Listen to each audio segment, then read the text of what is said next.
Okay, I'm an hour late. I apologize. I'm not wearing my hat, so if the light is bouncing off my bald head there into your eyes, I apologize. I normally try to wear the hat to avoid, because I'm already not the most handsome man in the world. Believe it or not. I know some of you don't believe that. I think the Kick audience, can I say that? The Kick audience is probably like, what? I don't know how attractive the average Kick streamer is. Now, YouTube streamers and Twitch streamers, I know they're great looking, but the average Kick streamer, maybe I'm top tier for that. But no, believe it or not, maybe you're not in America and you don't know what the classic idea of an American man is. What's up, Mad Nad? Thanks so much, man. I really appreciate the sub. Or lady. Thank you. Yeah. Not stereotypically the most attractive person. So I try to at least cover up the bald head. Maybe I shouldn't, though. Maybe when I'm debating people, I'm just like, glare their eye, cause a little distraction. So, oh my, I did a little stream on YouTube earlier today. So anyways, here's what I'm getting at. We're only going to go to 9:30. I promised my wife I'd be done at 9:30. So it's going to be a short stream for me, only an hour. We'll get through it, though. I'm going to be done at 9:30. And then I think the plan is me and the wife for Valentine's Day. She made me steak. It was wonderful. Her parents came over. We had a great steak dinner. Hank barely ate anything. He was so excited. We have the coolest. I share a driveway with some excellent neighbors. And they have 3 kids. And they range in age from like junior high to just graduated high school. And they brought Hank a Valentine's Day basket with some candy. And he loves pickles, so it had the pickles. And so he was so excited about that stuff that he didn't want to eat dinner. So he had a great time, and he fell asleep. And so here I am streaming. I got the G silent. Mad Dad got it. So it was a fun night. So anyways, when he fell asleep, I was coming up, and I was going to immediately stream for 2 hours. And then the plan is me and the wife are going to get some popcorn and find a movie that we both watch, because rarely do we have time, just me and her. So that's the plan. We're going to watch a movie tonight. Hopefully she's down there picking out something good. Okay, a normal guy would shave his head and live with it. The problem is my wife doesn't want me. I've shaved it. I'll tell you right now, I don't give a shit. If my wife said, shave your head, shave your beard, just mustache, I'd be like, okay. Shave it all, I'd be like, okay. I don't really care. You know, she's the one who has to look at me, so whatever. She don't like it completely shaved, so this is what I got. Still looking good in the sides. I feel like I got a good George Costanza going, you know. But anyways, so that's what's up. So we only have an hour, so let's jump in. A lot of this will be sort of rehashing what we talked about in the car stream that I did today. So you can check that out. That's on YouTube. You can go there. You'd watch Lord of the Rings for the 1,000th time. I don't think that's necessarily the type of movie my wife would be into. The last thing we watched together was Shane Gillis' stand-up special, which I thought was pretty good. I've been unimpressed with most of the stand-up I've seen recently, and I love stand-up. But the Shane Gillis, I'd rate a 7 out of 10, 8 out of 10. I thought it was pretty good. I enjoyed it. I laughed. So, anyways, jumping in. Yeah, Tiberius D, we talked about him for a minute. I saw someone mention that. The idea of him and now, I did not know this. So we'll talk about this briefly. I'm not going to give... Believe it or not, like I kind of do this show trying to say things that I think my audience will be interested in. I'm not so sure how much of a big drive Tiberius D is. Don't know about that. Tiberius was someone I had frequently on the radio show. He was a sort of trends election forecaster, I would say. He seemed like an interesting person to talk to, a nice person. Tiberius, I will apologize to Tiberius. In our interactions today, I screwed up. I said Tiberius was an authoritarian for lockdowns. He claims that's not the case, which I have no reason to disagree with him. He claims he was against lockdowns, but was for vax mandates and for firing anyone who didn't get vaccinated. That's who Tiberius D was. There's your principled conservative. Rob, I wasn't for lockdowns. I was just for destroying the livelihood of anyone who didn't take the experimental vaccine. But I'm a conservative. I'm a small government conservative. Yeah. I offered him the opportunity to come on and debate. He chose not to. Anyways, the reason I'm even bringing him up is because he replied to Pisco. Pisco's sort of jabbing at me since the Mayorkas impeachment went through. And he's like, Pisco last week put a little image of Snoopy dancing when the Mayorkas impeachment didn't occur. So I also shared that image when the case from Colorado fell apart in front of the Supreme Court, and then the Her report came out saying that Biden had dementia. I put that little image of Snoopy. Of course, Pisco doesn't have a response. And then today when the impeachment went through, I put that little image again, and then Pisco's trying to make fun of me, but being like, it's all corrupt. It's corrupt. And Tiberius D said, what are you, the Rob Noor of the left? So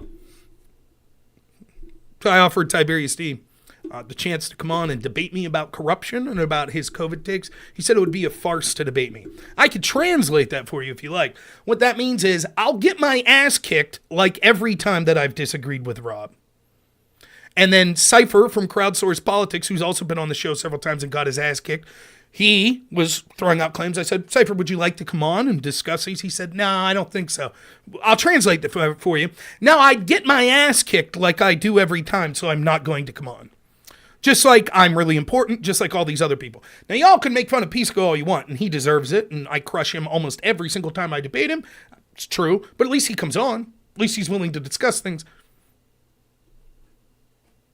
Make your own judgments about the people that aren't. Now, what Roland's talking about there, I believe, is, though, I don't know, and I'll ask Connor directly. There was a big left-wing streamer / politician thing that was going on. What did they call it? Progressive for Victory?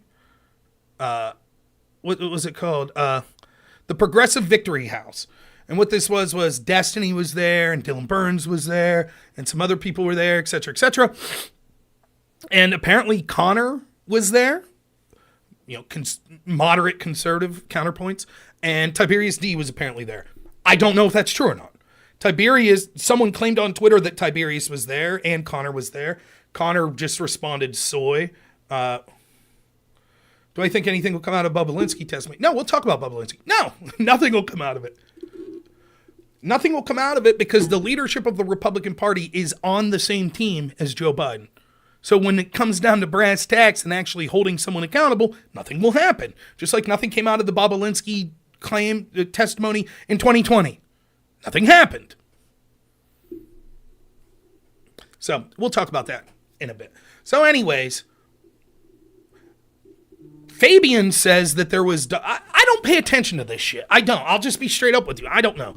As far as I'm concerned, this is what I thought. I saw Dylan Burns and Destiny and Wick and some other people just because I follow them on X / Twitter. I saw them posting, hey, we're all to meet up, posting pictures and shit. My general feeling on that is I hate their politics.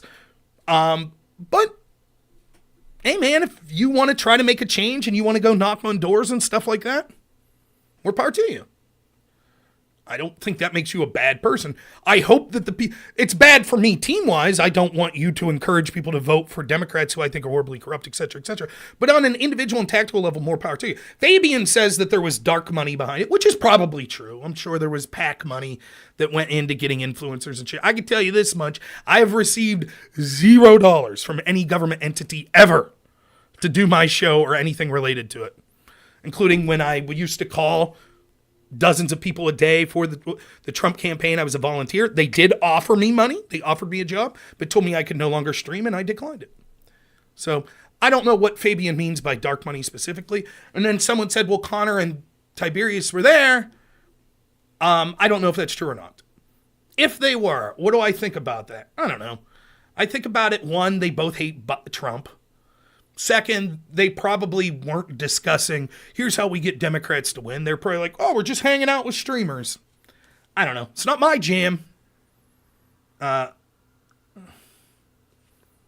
don't know. No one on my side's interested in promoting someone like me. And then if they are, I'm too fucking stupid to just take the money. I'll be like, well, all right, I'll let you pay me, but I'm going to say what I want to say.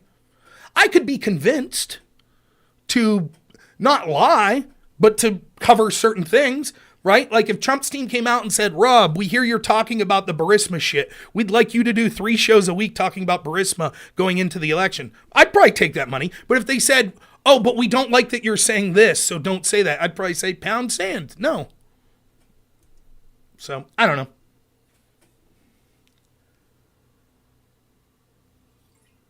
They were trying to court never Trumpers. Well, if that's true, it's shit.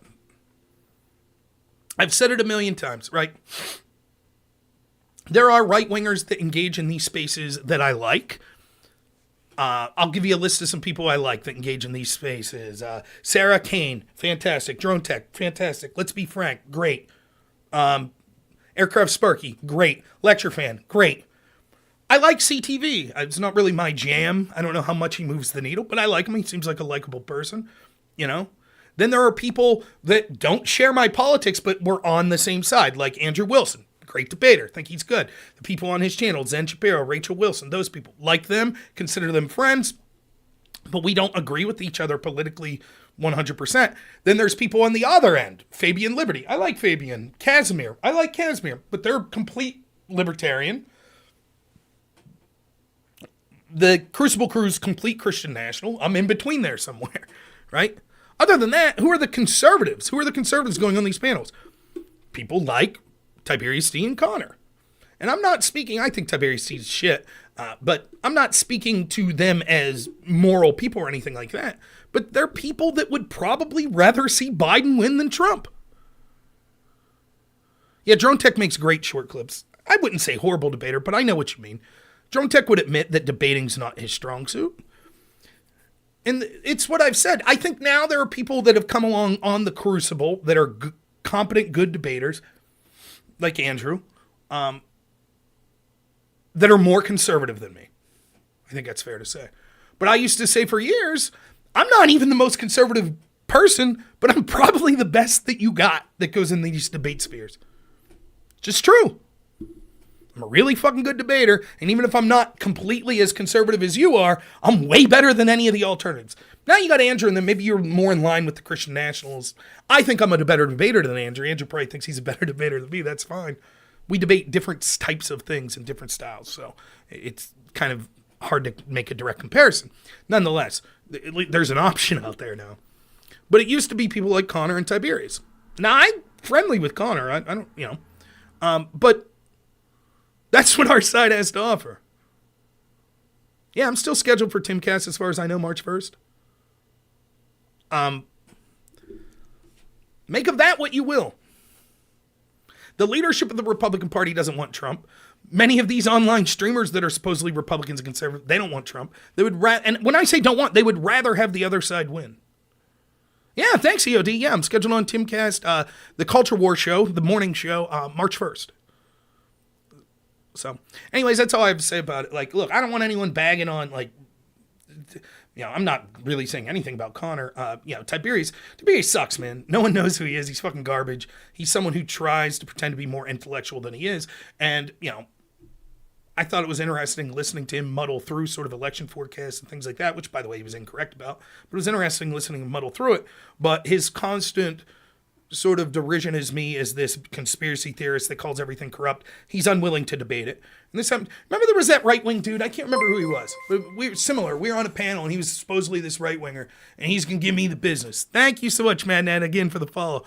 He's going to give me the business. He wanted a one-on-one debate with me about corruption. And then we go to do the debate, and he fucking concedes the entire debate right out of the gate. Yeah, you're right, the FBI is horribly corrupt against Trump, because he knows he can't win on the details of it. His only qualm is me saying eliminate the FBI. Yeah, I agree with you, man. I agree that we should, the FBI, yep, they were corrupt. They tilted the scales to try to get Trump to lose the election. And then he would say things like, who do you think would be the best to nominate, here in 2022, 2024? It's like, dude, what are you talking about? You just said that the most powerful law enforcement agency in the history of the fucking world is corrupt and putting their thumb on the scale. What are you talking about? Who should we nominate? That's why Tiberius won't debate me on it, because he'll get fucking blown out, and he knows it. That's why he won't come on and debate. And he's also pissed off because I correctly excoriated him for being an authoritarian piece of shit. And I say that, and I know it sounds like, wow, Rob, come on. Really? You're going to use that sort of language? You're going to make that sort of attack? I am. I'm tired of the people that cheered for authoritarian policies under COVID not being held to account. And if you claim to be a principled conservative, and yet you cheered for vaccine mandates and firing anyone who did not have a vaccine, fuck you. That's how I feel. You should have to look everyone in the fucking eye that was injured from a vaccine and explain yourself to them. You sack of shit. Mr. Principal Conservative. Now, I know that Why do I get more animated at someone like Tiberius than like someone on the left? Because I know who the left are. They're big government authoritarians, of course. They feel they should have the right to control every aspect of your life. Am I surprised that a bunch of socialists that believe in big government having control over your life took COVID and used it as an excuse to have big government take more control over your life? No. What I'm shocked is the people that are supposedly small government principle conservatives, someone like Tiberius D, who went right along with it. That's what pisses me off. All right, moving on, because I do have to be done by 9:30, so that's it. Having said all of that, believe it or not, as shitty as that political take and Tiberius jabbing at me, he honestly seems like a nice guy. And I don't wish any ill on him.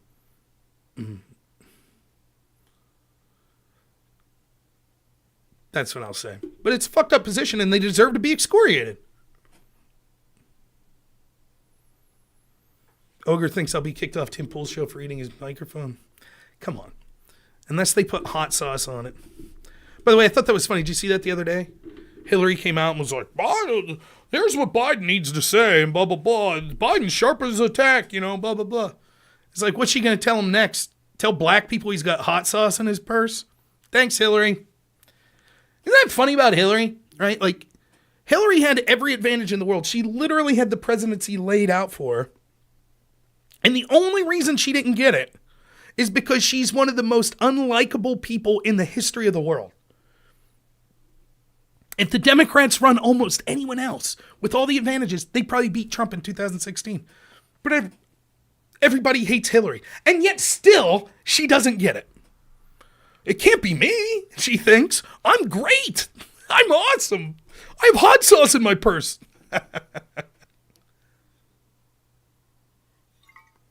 I will directly ask Connor. I will directly ask Connor on stream if he'll come talk to me about what he was doing with the Progressive Victory Committee, whatever. If he was knocking on doors for lefties. And I'll call him out if he was. But I don't know that he was. For all I know, he wasn't there for all I know. I don't fucking know. Or he was there just hanging out, eating pizza and drinking sodas. It's his right. He was paid by them to do it too. Yeah, I mean, I don't know. As far as I know at this point, it's just rumors. I'll ask him. That doesn't mean that I hate Connor if he did it, but it's shitty. It lets you know many of these conservatives and Republicans aren't conservative or Republican. I could tell you right now, you can believe me or not, I have not been paid 1 red cent ever to give any political opinion. By any government entity, at least.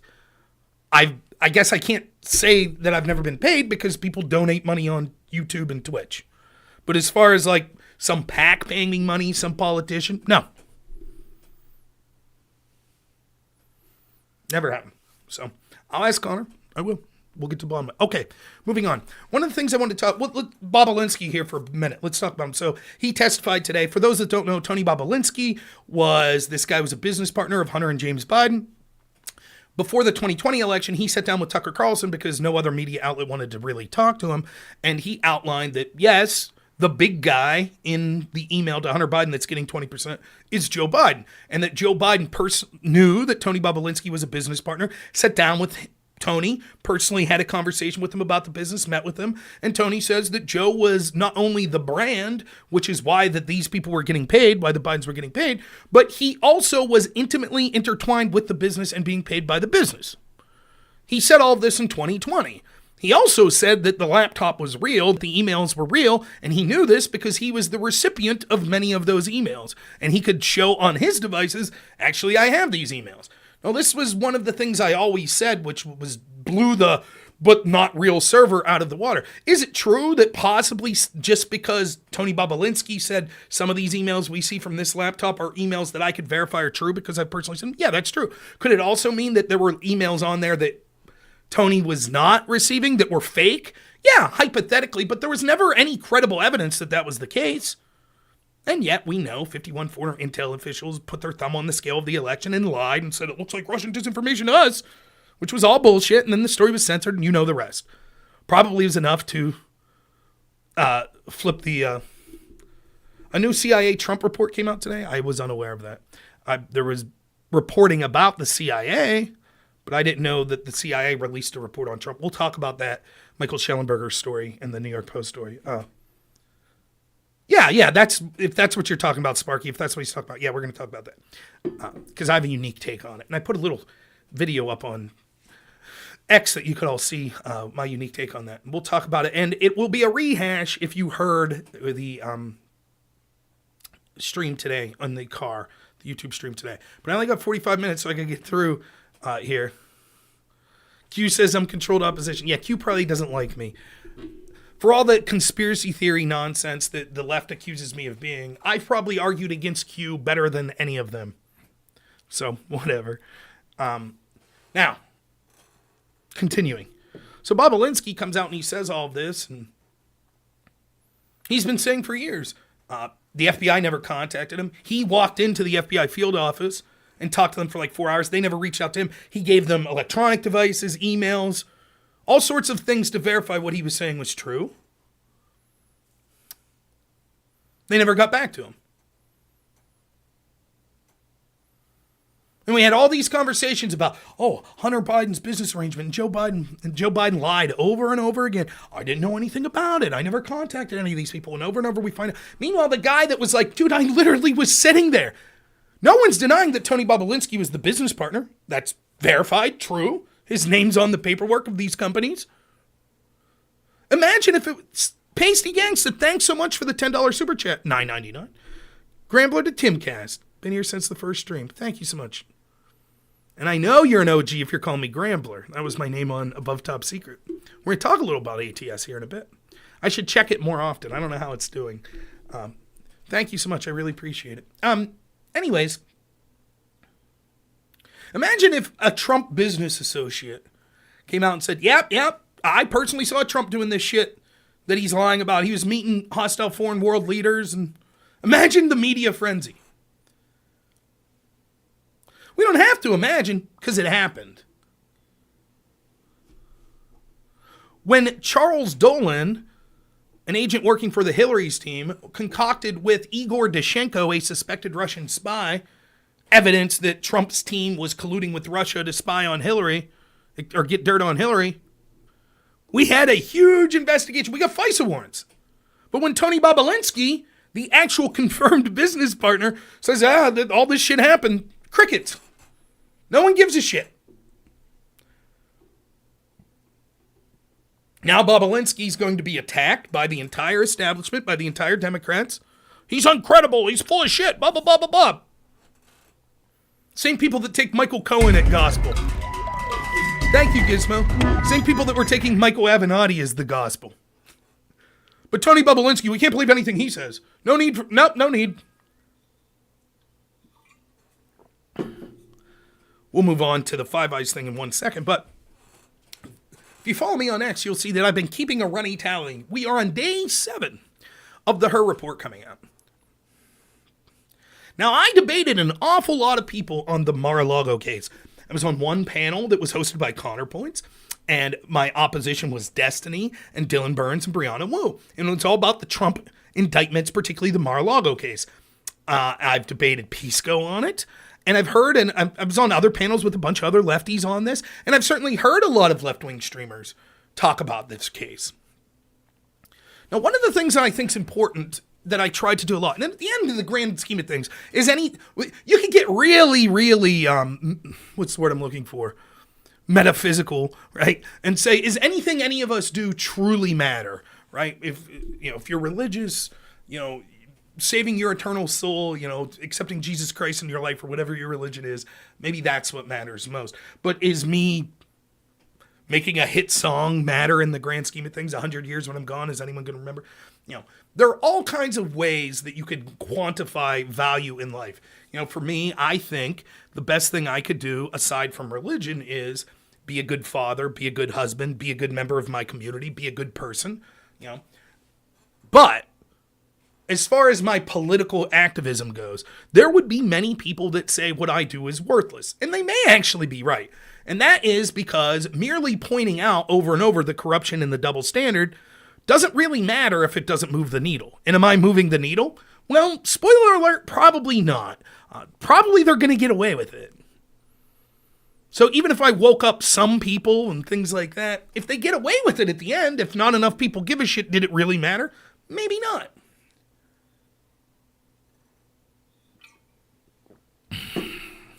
Dr. Awesome VB, I'll answer your question real quick, and then we'll move on to what I was talking about with the Biden stuff here. He says, Rob, do I think Trump is engaged in controlled demolition of the GOP, considering his liberal policies, his stranglehold on the GOP, and his scandals? No. I think that Trump isn't a traditional conservative. I think that the problem is that the real bifurcation in this country isn't Republican versus Democrat, liberal versus conservative. It is the establishment versus the people of this country. The average person. That's what I see. So at the top level, the old GOP and still the GOP to this day that still has control, represented by people like Paul Ryan, Mitt Romney, Mitch McConnell, they don't give a shit about you. There is no real substantial difference between them and the Democrats like Chuck Schumer and Joe Biden when it comes to the issues that really matter about shaping this country. For example, border security. Mitch McConnell doesn't give a shit. The Republican leader doesn't give a shit. They don't give a shit now. They didn't give a shit in 2016. They didn't give a shit in 2012. They didn't give a shit in 2008. They don't care. In fact, their corporate donors like the cheap labor. So they're more than happy to have the border situation the way it is. In fact, most of them are globalists that want to get rid of the nation state anyways, so they're happy to have that. The same was true in 2008 of bailing out the banks. Most people, myself included, would say, no, that's not how capitalism works. You don't socialize gains monetize gains and socialize losses. But that's what they did. They broke the law, they gambled, and when they were winning, they were taking all that money from themselves. And then when they lost, they said, oh, the taxpayer has to subsidize us. That's not how it should work. And yet, Republican and Democratic leadership was on board with it. Remember, that's when Obama gave his famous speech to these banks, I'm the only thing that stands between you and the pitchforks. Right, because the people were fed up with the corruption, but the Republican and Democratic leadership was on board. Same with the Iraq War, same with Afghanistan, same with Syria, same with Libya, same with Ukraine. They're all on board on all these foreign policy disasters where they could corruptly funnel money, enrich themselves and their allies and their military industrial complex friends, and on things like bailing out banks and their corporate friends that control them, and on things like the borders, which their corporate friends enjoy. They're all on board with all that stuff, and then they pretend to argue about things like abortion and gay marriage, things that they really don't give a shit about, sans driving down the population and things like that, but that's a conversation for a different day. So is Trump controlled opposition? Well, no, because the battle isn't between conservative. When has the Republican Party been conservative? To me, conservatism, one of the most fundamental things about it, you could say culturally conservative, which I'll be honest, I'm not the most culturally conservative. I am compared to the average centrist now, but I support a gay marriage. I'm more of a libertarian adjacent type person. Get the government out of my fucking life as much as possible. So if I want to smoke a cigar, fuck you, I should be allowed. If those two guys want to get married, fuck you. If the government's going to be involved in marriage, they should be allowed. But stop taking my money with taxes. Small government. Small government socially, small government economically. Republicans theoretically were for big government socially, but small government economically. That's how I always learned what Republicans stood for. Are the Republicans small economically? Have they ever been? Liberals want to spend conservatives want to spend infinity dollars, or Republicans want to spend infinity dollars, and Democrats want to spend infinity plus $1. That's what we have to do. Well, that's less money than, right, I guess. Trump upset the apple cart in the same way Brexit did. That both parties didn't want Trump. Both parties, all the parties in the UK, didn't want Brexit. They said, fine, give people their vote, they'll lose, and then they won. Mitch McConnell didn't like that. Paul Ryan didn't like that. Mitt Romney didn't like that. John McCain didn't like that. Bill Kristol didn't like that. Dick Cheney didn't like that. All of the people that were neocons during the Iraq War, Bush, Obama era, now all of a sudden, their views are more represented by the Democrats. Because the Democrats are still establishment. They just fight on these couple little issues. They don't give a shit about gay marriage, whatever.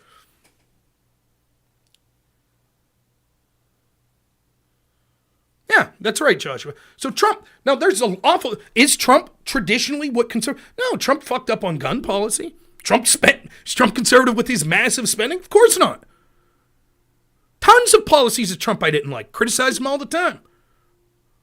But how could someone say that, oh, he came in with his anti-conservative policies in the Republican... Have you been following the Republican Party? How conservative was it for them to vote for the massive blow-up budget bills? How conservative was it for them to vote for the Patriot Act and things like that? How conservative is it to be the world police and want to engage in all these foreign wars? Doesn't sound very conservative to me. In fact, what has the Republican Party? Have they even been socially conservative? I don't consider myself a staunch social conservative, but where have they been on that fight? Bending the knee to Black Lives Matter. To any LGBT cause. That's the old Republican Party. That's the Mitch McConnell Party. That's the Mitt Romney Party. How is it that Trump came in? What exactly did Trump do? They were these staunch principled conservatives and all of a sudden Trump isn't? That's the argument? No. They were neocons. They barely did anything conservative. Trump does a lot of stuff that's not conservative too.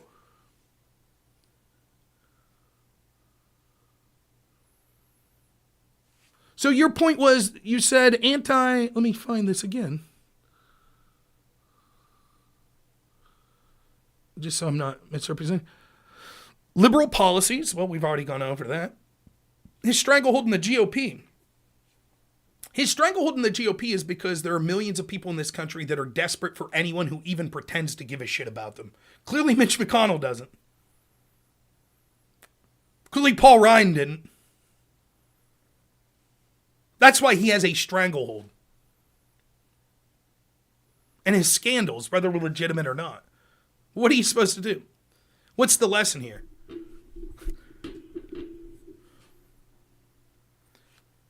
Elon Musk is finding out the lesson. And that is, you can't challenge the establishment. Chuck Schumer told us, you can't question the FBI. They'll find 6 ways of Sunday getting back at you. And now we have people asking, well, is Trump damaging the GOP? Because of all these scandals. So our choices are someone that will go right along with the old school Republican Party that's not conservative, that's just basically the same as the Democrats, or someone who would challenge that hierarchy but will be demolished by the deep state. Well, we don't want that guy because if he gets demolished, then we don't have a chance to win. So better we just point the same guy in that could be a Democrat but disagrees on a couple of little policies. Family's doing great. Now, having said all of that, I supported Vivek. Vivek, my bad. And if it wasn't Vivek, I supported DeSantis over Trump. But I was willing to accept any of the three.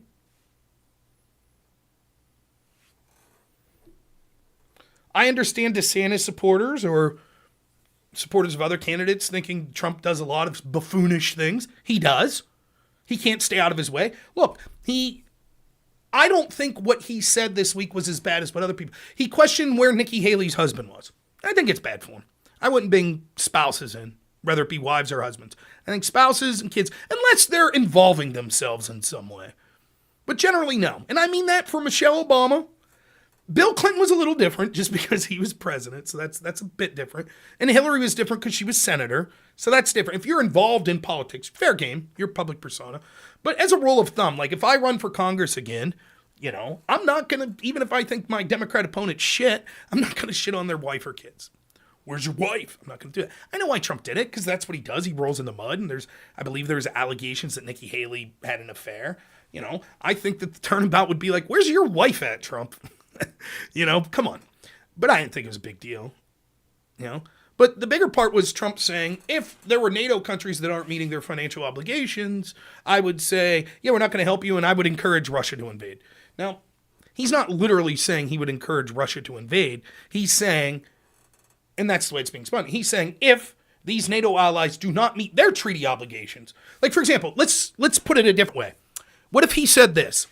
If Russia invades the United States and our NATO allies refuse to help us to uphold their obligations, and then later Russia invades them, I would say, fuck it, we're not going to help you. Does anyone disagree with that statement? I think that'd be completely reasonable. What he's basically saying is, these countries have taken us for a ride. They depend on us to spend all of this money in our military to be the world police. They're not meeting their financial obligations. And if they don't meet their financial obligations, then we don't consider that we're party to this treaty. And if the worst happens, so be it. But it's a stupid talking point to give your opponents when Joe Biden's having the worst week of his presidency.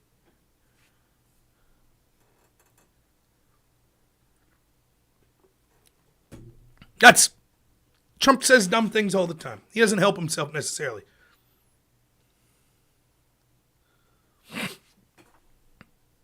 That's not how NATO works. It's not a country club. Bullshit. If they're not holding up their ends of the obligation, first off, if I was president, we would pull out of NATO immediately. I would put all the pressure I could to pull out of NATO. NATO has been nothing since the Cold War other than aggressing towards Russia, which is leading to the terrible situation we're in now. It is a military alliance that has no reason for existence. Being party to the World Trade Organization, the World Health, all these other international organizations, the EU, all these organizations should suffice. We don't need the military alliance. That doesn't just, by the way, we talk about Putin's interview with Tucker if you want to. I didn't talk about that yet. Doesn't mean I favor Putin. I think Putin sucks too. Yep, no more foreign aid. Don't give a shit. I don't give a fuck how membership works. Don't give a shit. Don't care at all. Don't give a fuck. My concern is to the American citizens. The world has taken advantage off of the wealth of the average American citizen, and I don't give a shit about them. The people that have involved us in foreign boondoggle after foreign boondoggle that run this country don't give a shit about those foreign nations. They do so because it enriches themselves. They intentionally make the situations worse. I wish no ill will to the UK or Ukraine or France or Spain or Russia for that matter, or China or Australia. I don't. I would want a world of total peace if it was up to me. I'm also not a utopian and understand that that's impossible. It's just not in human nature. It's true. But at this point, the United States leadership is so corrupt, they cannot be trusted to look out for the people of the United States, let alone to look out for the people of these other countries. Ukraine will prove it. Inevitably, spoiler alert, Ukraine will be left like Afghanistan. It could be this year, it could be 20 years from now. But the people that will suffer the most because of the United States involvement is the people of Ukraine. Because we pushed and pushed and pushed Russia. We used Ukraine as a vassal state, as a puppet state to antagonize Russia. That's what we did. Russia's still not justified as far as I'm concerned invading, but it was a predictable, more likely outcome because of the actions of the United States. Russia invades. Instead of trying to have a peaceful resolution, the United States continually finances the people of Ukraine getting weapons so that they can go to the front lines and die. And inevitably, it's not going to end up well for the people of Ukraine. Just like it won't in Syria, just like it didn't in Libya, just like it didn't in Afghanistan, just like it didn't in Iraq. We finance rebels, and then 20 years later, we'll say, oh, they're terrorists now, just like we did in Afghanistan. Then we have to go back. So at this point, time to end the foreign aid. All right, anyways, back to the question at hand. So all these left-wingers that I debated over and over again, here's what they'll do. I'll answer Dr. Awesome one more time. Overall, I think the majority of GOP are closet Democrats, and this includes McConnell, McCain, Graham, and even Trump. Trump called out a lot of these rhino swamp creatures, but he isn't much better. I don't disagree, Dr. But again, that's looking at it in the traditional Democrat-Republican framework of what they're supposed to do. I think Trump was probably a lifelong Democrat, at least in the policies he believed. At least a Democrat of like the Bill Clinton era type Democrat, not the insane, I don't think you're wrong about that. Yeah. The problem is I don't look at it as traditional, and this is my bias, but to me it's not traditional Republican versus traditional Democrat. It's that the Republicans and Democrats are on the same team in this establishment at the top level, and Trump is seen as outside of that. That's how I look at it. Anywho. So getting back to one of the things I realized early, so I've said I don't know how much value I have in pointing out this hypocrisy, but I am damn good at it. And I hope to convince enough people in the center and that are moderates that how corrupt this system is. So, for example, let's say I use this example. Let's say I was to ask you, what's a dog? Let's take an example. Ranger and Rogue's in there. So I said, hey, Ranger and Rogue, how are you doing today? Can you my friend here, he's a caveman. He just woke up. He wants to know what a dog is. Can you tell us what a dog is? And let's say Ranger and Rogue picked up my dog, Annabelle. Cute little old dog, right? She's a Beagle Boston Terrier mix. Little thing. She's got a lump on her. She needs to get surgery. Actually, Annabelle goes to the vet tomorrow. They got to check her blood work to see it's good enough. She's been on antibiotics to see antibiotics and a bunch of other supplements to try to get her blood work looking good. to then we could have surgery in the following week. So that's the hope. Hopefully it all goes well, but poor girl. Anyways, he picks up Annabelle, little Boston Terrier Beagle mix. This is a dog. And I say, right, that is an example of a dog, but I'm asking you to define dog. And he says, this is how I define it. And I say, but Ranger, that's not really, yeah, this is dog. And I say, okay. And then my dog Dorothy comes running in. And Dorothy's a little bigger. She's a mutt, right? She looks like she has a little boxer in her. So she's a mutt. And I say, oh, this is a dog. And he goes, no. And I say, but no, it's a dog too, right? You said that was a dog. And he would say, no. See, notice how your dog's bigger and it's a different, or notice how that's bigger and it's a different color. And I say, but that doesn't mean it's not a dog. Yeah. This is a dog. This is what a dog is. You see, the trick is when you just say this thing is bad and you don't say what about it is bad, then it allows you that anytime there's an analogous situation, if you're concerned about things like a two-tier justice system, to say, no, that's different though. Because no two situations in the world are completely analogous. So I'll give you the best example I could come up with. When the Trump-Russiagate was going on, I was on Above Top Secret, which Pasty Gangsta was saying he recognized my name from Above Top Secret. And I was debating with people that I would consider intelligent Democrat supporters, lefties. And we were debating about a post I put up in October 2017, that said, I thought that if the Steele dossier was paid for by Hillary's team, was unverified opposition research, was used to spy on the Trump team, that was the biggest political scandal possibly in the history of this country. And I was talking about it, and I've said this example many times. I was pushed back at every step of the way. There's no evidence that Hillary's team paid for it, because they knew it'd be bad if it did. When they say there's no evidence and they're gnashing their teeth, the implicit admission is, I know that this couldn't happen because if it did, it would be bad. So then when you find out it happened, they go, it's okay, it's not bad. There's no evidence that the FBI used it. Oh, they did? Well, there's no evidence that they didn't verify it. Oh, they didn't verify it? Right? And every step of the way. Anyways, at one point, I'm arguing with this guy I would consider one of the better debaters on there that was a Democrat. And I said, that he was like, listen, okay, yeah, the sausage was made in a way that's not that great. When you get into the details, there was things that maybe there was bending the rules and stuff like that by the FBI. But they had to do it. They had to. And I said, why? Because the allegation was so severe. And so when the allegation's that severe, you got to do it. You got to have an investigation. And I said, okay, what's the standard for when you say, this is it, this is too much. Now the gloves are off, the FBI can do basically whatever they want because it's so serious. What's the standard? And this guy told me what the standard are. And this is what he said. When there is first he said what Trump did. And I said, but tell me exactly what the standard is. He said, when you have a campaign that has so many shady connections to Russians. Okay, so if a campaign has a bunch of shady connections to Russians, that's reason enough to have this sort of investigation, spying. Yep, that's what he says. I said, okay. Hillary's team's primary subsource was a Russian spy. Bill Clinton personally met with Vladimir Putin and then 2 weeks afterwards gave a speech at a Russian bank and was paid $500,000. Here's a list of 10 other Russians that Hillary's team had connections to. Oh, that's different. Those shady connections to Russians don't count. But you see, if I didn't get that admission, if I just said, why was this justified? He said, because of what Trump did. And then I said, but here's all the bad things Hillary did. He'd say, well, that's different because the thing that was bad that Trump did was XYZ. But he already told you what was bad. He said, having shady connections to Russians. Now he has to make an ass of himself by disputing what he previously said. That is exactly what's going on with the Herr case. All of these Democrats or lefties that I debated over and over, or that I heard streaming, and I listed Destiny, Brianna Wu, Pisco, Dylan Burns.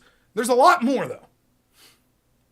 Someone tell me, when it came to the Mar-a-Lago classified case, what was the number one piece of evidence they said was the smoking gun, absolute proof that Donald Trump committed a crime? Does anyone remember what it was? They said it over and over. As soon as it came out, they were like, oh, and not only them, the media did it, the Democrats said it. They went nuts when this one detail came out. There was a detail that came out. It wasn't that he didn't turn in the files. That's not it.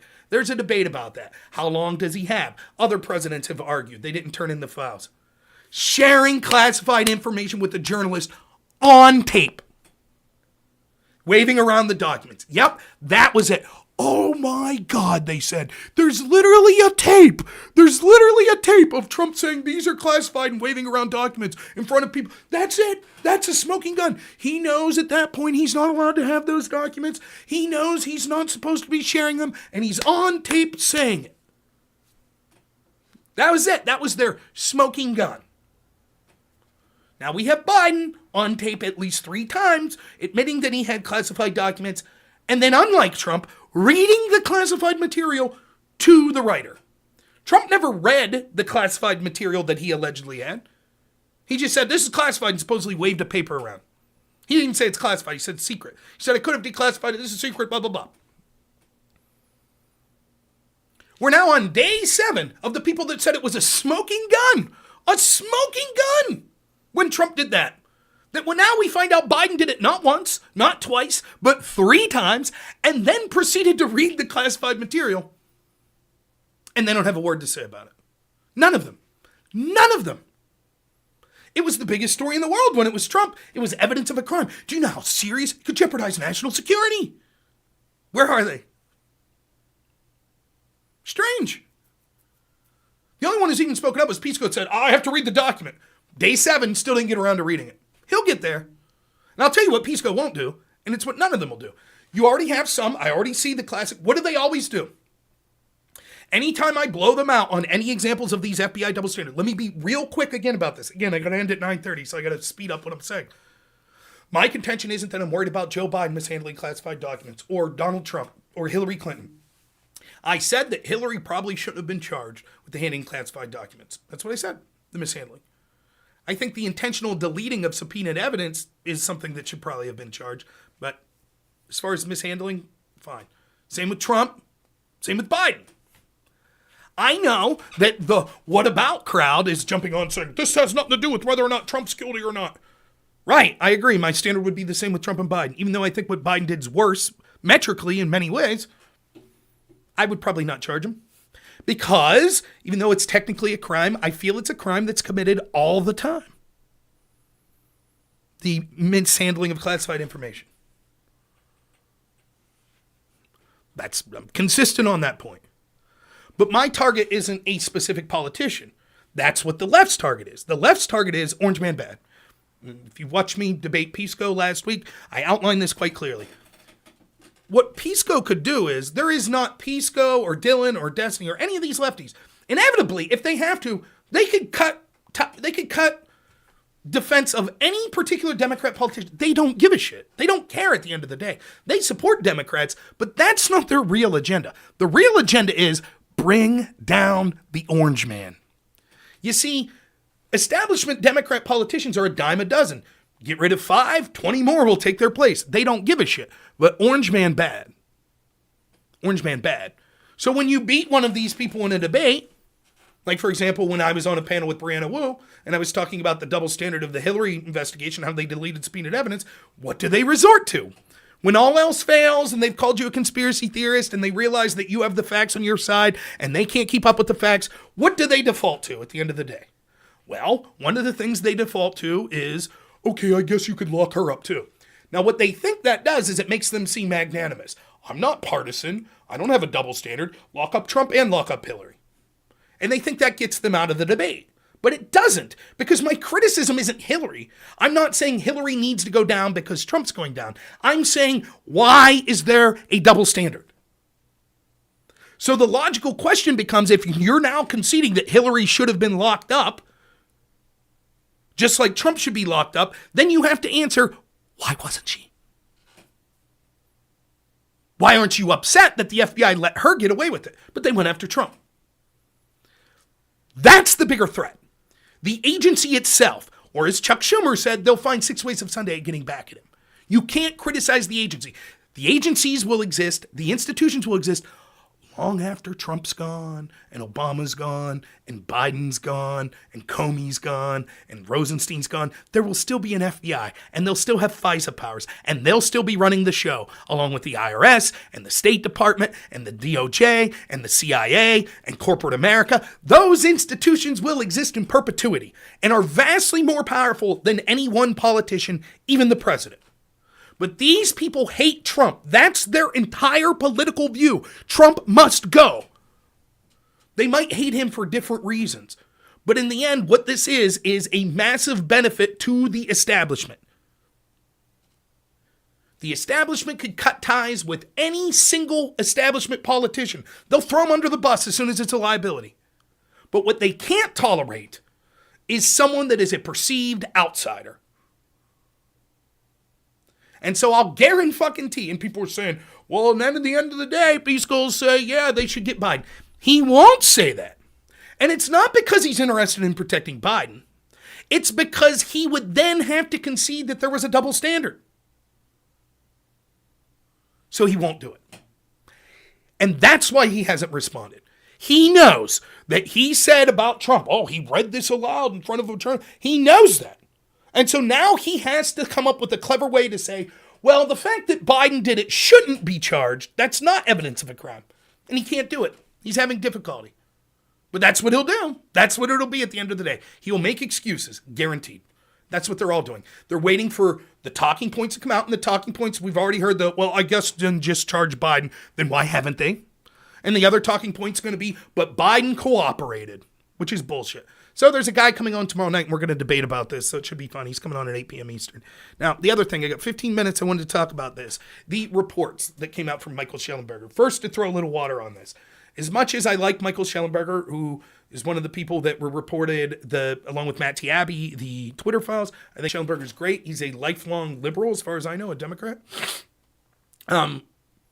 His reporting is relying on anonymous sources. And you should always take that with a grain of salt. However, and here's another thing to say. People are saying, but we already knew all this. That's not true.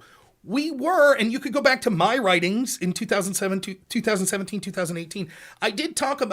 I always talked about these things in tandem. That's why I remember. The fact that Barack Obama on his way out was telling our European allies and our Western allies that Trump may be compromised by Russia, and that he was basically laxing restrictions on the sharing of intelligence amongst our agencies. So you all heard that, there's something like 22 intelligence agencies in the United States. Fuck, I think the Coast Guard has an agency, the Capitol Police have an intelligence agency. And normally when one agency is working on something, they don't necessarily share that with everyone. Well, the claim was that Obama was basically laxing those regulations so that all of this negative information about Trump could come out. And then predictably it gets leaked to the press. And you can't say, oh, that was John Brennan and his team at the CIA. Well, no, because the thousands upon thousands of people in the intel community heard all of this evidence, right? The John Brennan memo, it's something interesting as well. I need to read up on it again. Nonetheless, there, that one didn't have water. This one does. So, having said all that, the reading this reporting is different is we now apparently have a source in the government saying that there is specific evidence that Obama told our Five Eyes allies. Five Eyes are countries that we share intelligence with. So it's Canada, the UK, Australia, New Zealand, and I'm missing one. I forget the other country. But there's 5 countries, or maybe it's us. Are we the 5th? Is that Five Eyes? Yeah, okay. We share intelligence with. And the allegation is Obama said, here's a list of 26 officials connected to the Trump campaign, and we want you to look into them, to bump them. Right? Bump's interesting term because I'd never heard that term in the context of intelligence. Yeah, United States, Australia, UK, New Zealand, Canada. That's the Five Eyes. Bump means have human assets meet up with, to look into, to keep an eye on. Remember that for a second. And so the allegation is Obama's team did it. Now, I set this up years ago, right? When I was doing this debate, I said, let's go through the history of this real quick. I'm going to try to give you a brief history lesson because I do have to end at 9:30. Normally I could stay until 2 in the morning and we could be long-winded. Have a little brevity here. Here's basically how I remember it going down, and someone could correct me if they think it was wrong. Initially, we started to find out that the Steele dossier that we had been hearing about, that's the first thing we sort of heard about, the P dossier. Remember? We were hearing all about, the P. First it was the P allegations, and then it was, Michael Cohen went to Prague, and they offered Carter Page like $19 billion in Rosenf stock, to blah, blah, blah. We started to hear all this shit about Trump's team working with Russians to try to get dirt on Hillary. And then once it came out that Hillary's team paid for that, and there were all kinds of fucked up things about the Steele dossier, people were like, wow, that's really bad. That's why you're investigating? And they were like, no, that's not why we're investigating. So does anyone remember what was the official narrative? What started the Trump-Russia investigations? Anyone remember? It was a particular person There's a person on Trump's team that this person was the impetus for the start of the Trump-Russia investigation. Does anyone remember who that person was? He was charged. He was actually charged with a crime for lying. Does anyone remember? You might not. You'd be excused for forgetting. The guy's name was George Papadopoulos. Yeah, Imaginarium got it. Wasn't Flynn, it was Papadopoulos. That was what we were told was the official opening of Crossfire Hurricane. So what happened? Who is George Papadopoulos? He's this low-level guy that's on Trump's team, and here's what allegedly happened. He's drunk at a bar in Australia, and he runs into this Australian diplomat named Alexander Downer. Now, Alexander Downer is an interesting character in his own right. He's this Australian diplomat that was excoriated by people in Australia for giving a bunch of Australian tax dollars to the Clinton Foundation. So he's a big ally of the Clinton Foundation and the Clintons, right? So supposedly Papadopoulos is drunk and says something effective this. Hey, I talked to this Russian. He said they got dirt on Hillary. They got these emails. Didn't say we hacked her server or anything like that. Just said we have dirt that are emails. And that, ladies and gentlemen, is the justification. That is literally the justification for opening Crossfire Hurricane. A low-level staffer of Trump's getting drunk and telling an Australian diplomat, some Russian told me they have emails on Hillary Clinton. Absurd. Sounds absurd. That's it. And technically, the IG said that was credible, that was justification for opening, because the threshold, the bar is so low for opening an investigation. All you need is a low-level staffer saying, I heard some Russian told me they have emails. Now you might say, holy shit, if that's the threshold, couldn't that mean they could basically investigate any presidential candidacy? Yes, but they don't. Only Trump's. Anyways, that was the story. Now, how did Papadopoulos hear about this? Well, he ran into this guy in Europe named Joseph Mifsud.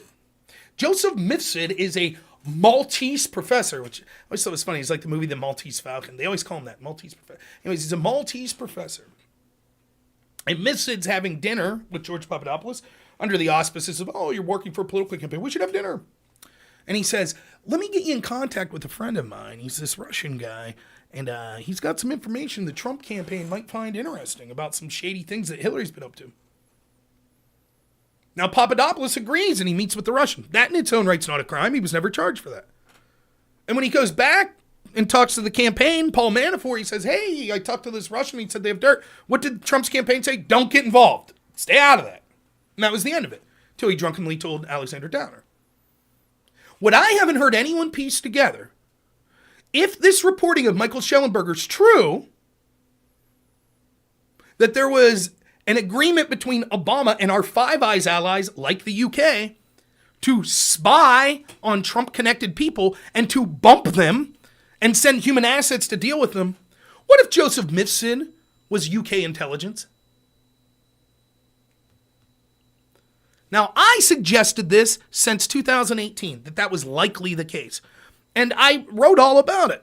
And again, if I had more time, maybe we'll deal with this more. Because I don't have time today. So I'll bring up the writings about this. I'll just give you the cliff notes now. The universities that Joseph Mifsud worked for were considered recruitment farms for Western intelligence, like MI5 and the CIA. And Mifsud's friends thought that maybe he was involved in some politics type stuff, but they assumed he was a Western intel person. And Mifsud's since disappeared. No one knows where he's at. He's just gone. Absolutely gone. No one knows.